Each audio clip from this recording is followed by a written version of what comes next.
Hello there, ladies, gentlemen, and non-binary folk, otaku, and not alike. I'm going to be talking about episode 8 of The Promised Neverland. And one word has come to me. One word describes this episode, and it's violence. But not brutal, fist-on-face violence. No. The violence happens off-screen, but you see the results of said violence. And, oh boy, the sounds. But there's one particular sound, but we'll get to that when we get to the end of the episode. So, this episode starts like every other episode, with starts at the end of the last episode, and Crone was dismissed, and there was some back and forth between Crone and Isabel, and before she left because she found a note in behind Ray's dresser drawer, and she left a box and a note in the drawer. And we find that out after Crone walks down to the gate and has a chat with Grandma, who is like head bitch in charge. And she's kind of fucking like, woof. She's cold as fucking glacial ice. You know, she fucking glares daggers and will freeze your fucking body like Sub-Zero. You know, that kind of cold.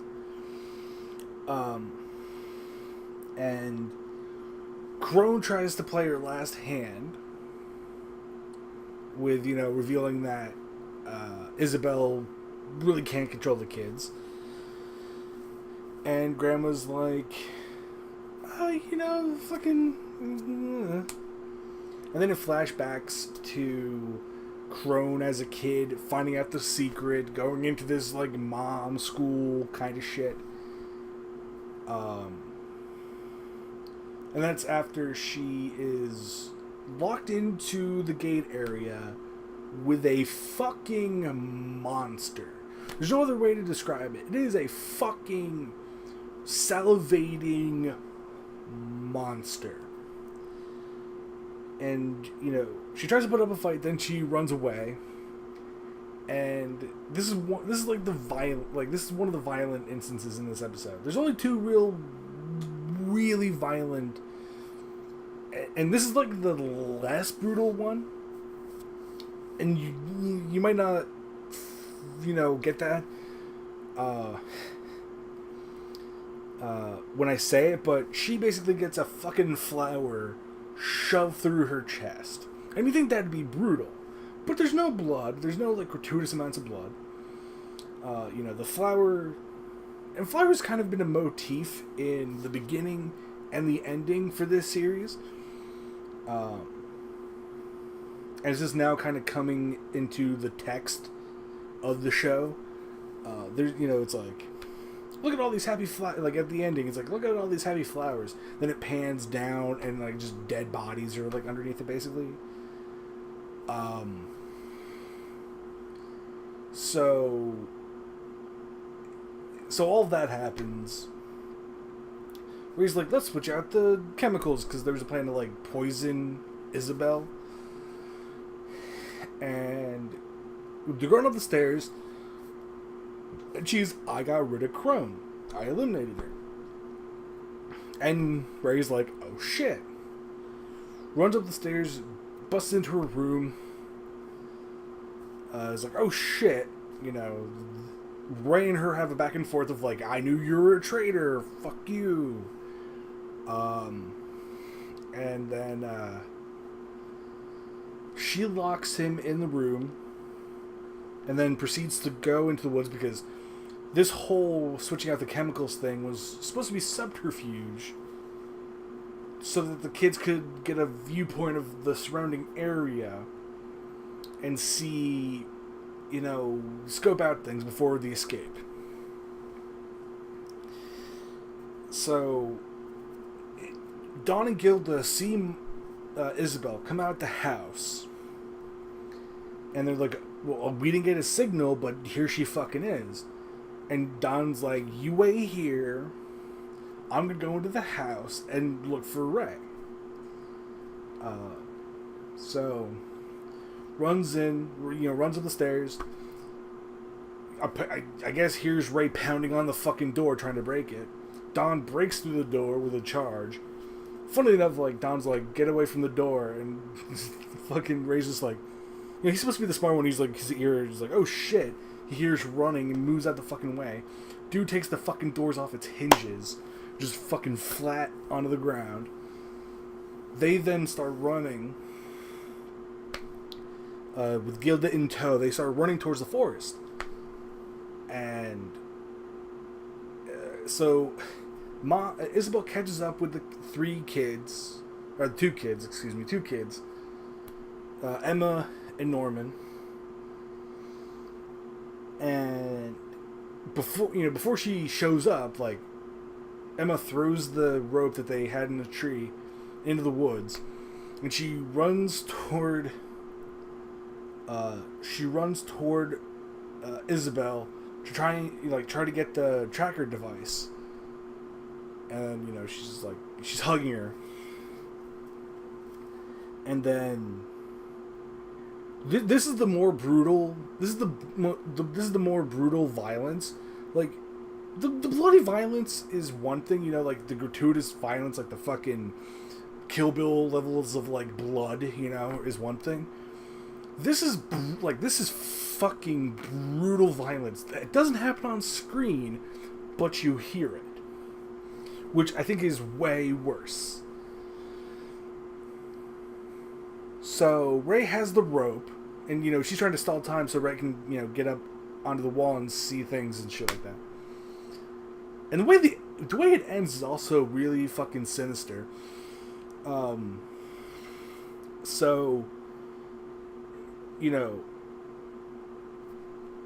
it's like, will you submit? Like, that's why right before Emma runs towards Isabel to try and distract her, Isabel's like, will you stop this nonsense? Will you stop trying to escape?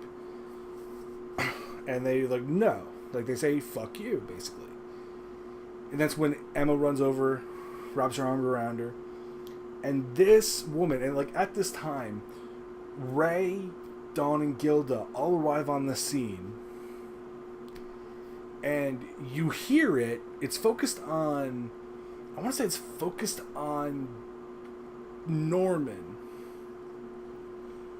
And then you hear a sickening sound. And you find out, because like at first when I heard it, I'm like, oh, she just snapped fucking Emma's neck. Like, she literally just fucking one-handed fucking, it was that kind of noise. But no, she didn't kill her. She fucking destroyed her leg. Like, fuck.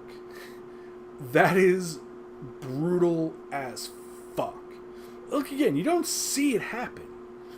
This isn't an explicit, like, leg destroying. And, like, it's kind of unclear whether or not she destroyed the... I assume it's kind of implied that she destroyed the ligaments in the knee. Like, she twisted the knee out of the socket and not just, like, snapped the fucking leg. Because there was, like, nothing pierced the skin. So, like, she just literally, like, fucked her knee up. And fucking... Like, she's sitting there just screaming. Like, she's laying on the ground screaming. Obviously, because her knee just got fucking destroyed. Norman's standing there, like, fucking, like, deer in headlights, horrified. The other three get there, and they're fucking all,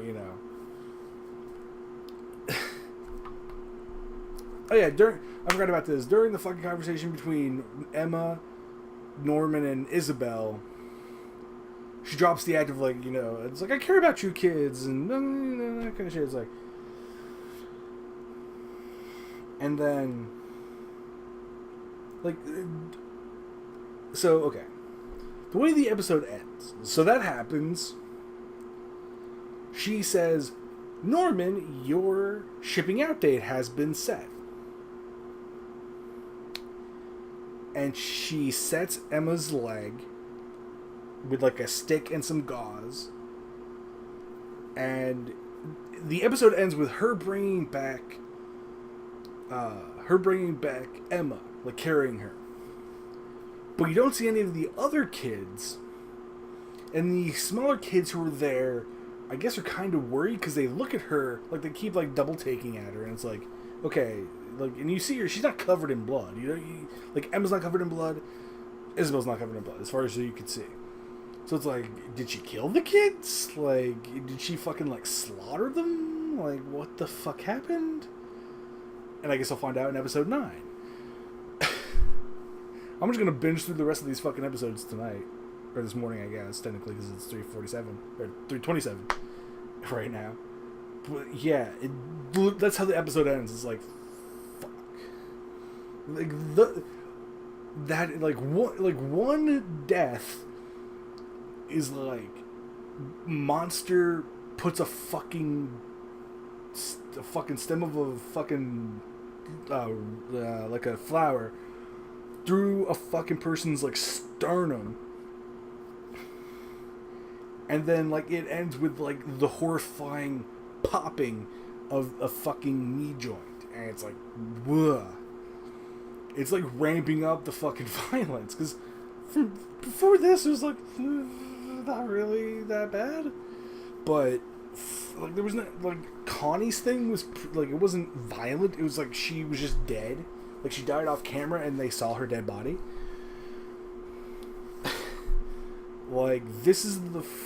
like, those are the first two instances of, like, on-camera, like, brutal... like, off-camera, but brutal deaths and, you know, disfigurement, basically. As fucking, like... whoa. Fuck. Just goddamn. The tension's ramping up, as you might say. Fuck me. God damn. So yes, go watch the episode. Go watch the previous episodes in this series. Go watch the fucking episodes of the show. If you like a good kind of mystery suspense anime, you know, mixed in with some horror elements, you like it. So yeah, that's about it. Have a wonderful fucking day. The show is fucked up. Tots up.